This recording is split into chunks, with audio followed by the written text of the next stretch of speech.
Hello guys, स्वागत है आपका कंटेंट मॉन्स्टर्स के एक और नए एपिसोड में। आज हम बात करेंगे एक नई सीरीज की जिससे नाम दिया गया है द फ्रीलांसर। ये सीरीज डिज्नी प्लस हॉटस्टार पर हाल ही में प्रस्तुत की गई है।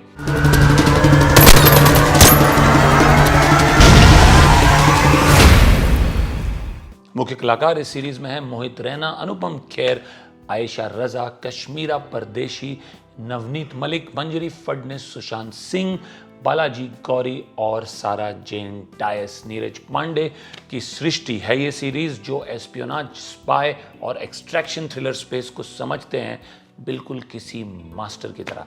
उन्होंने फिर से प्रदर्शन किया है अपनी कुशलता का इस स्पेस में। कहानी रिवॉल्व करती है एक एक्स कॉप अविनाश कामत के इर्द गिर्द, जिसे पोर्ट्रे किया है मोहित रैना ने।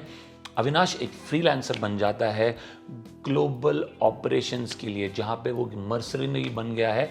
और जब वो अपनी बीवी को नहीं देखता है, उसका ख्याल नहीं रखता, पोर्ट्रेट बाय मंजरी फडनिस, तब वो किसी गवर्नमेंट या स्पाई ऑर्गेनाइजेशन के लिए काम कर रहा होता है। उसका एक दूसरा नाम भी है, द फ्रीलांसर। पर कहानी में ट्विस्ट आता है जब उसके दोस्त इनायत खान की मृत्यु हो जाती है। इनायत खान की बेटी आलिया, जिसका रोल कश्मीरा परदेशी ने प्ले किया है, उसे किडनैप कर लिया गया है और अविनाश को उसे वापस मुंबई लाना पड़ता है। तो आइए हम देखते हैं कि सीरीज में क्या खास बात है। ध्यान दिया गया है डिटेलिंग पर, विदेशी भाषाओं का उपयोग, देशों की सही यूनिफॉर्म्स, असली जैसे दिखने वाले हथियार और बिल्कुल ही सटीक और ऑथेंटिक लोकेशंस। ये एक ऐसा इंडियन शो है जहां सचमुच मेहनत दिखती है। इतनी अटेंशन टू डिटेल मैंने रेयरली किसी शो में देखी है जितनी की इसमें है। दूसरा सबसे पॉजिटिव इस शो का ये है कि बहुत यूनिक स्पाई ड्रामा है। ये आपके सामान्य ओटीटी ड्रामा जैसा नहीं है। मोहित रैना के मर्सनरी होने का कॉन्सेप्ट या और सरकारों और एजेंसी के लिए काम करने वाला एंगल ही इसे एकदम अलग बना देता है दूसरी वेब सीरीज से। मर्सनरी सिर्फ पैसों के लिए काम करता है, किल को एक्सीडेंट दिखा सकता है।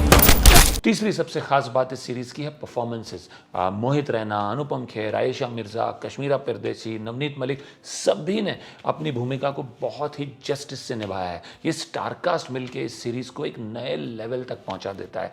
Clearly they have surrendered to the vision of the director and that is why their performances look and feel so good. चौथा स्ट्रेंथ इस सीरीज का है बैकग्राउंड स्कोर। इसका बैकग्राउंड म्यूजिक जो है इस सीरीज के माहौल को और भी शानदार और ऑथेंटिक बना देता है। कुछ कमियां भी है इस सीरीज में। सबसे पहली जो है वो ये है कि प्रिडिक्टेबिलिटी बहुत है, और खास करके क्योंकि नीरज पांडे का जो स्टाइल है उसे फैंस पहचान सकते हैं, जिसके कारण अगेन एक थोड़ा सा सेंस ऑफ डेजावू का आभास भी होता है। ऐसा लगता है कि ये सब आपने देखा हुआ ऐसा है, वो भी नीरज पांडे की कोई पिछली सीरीज में।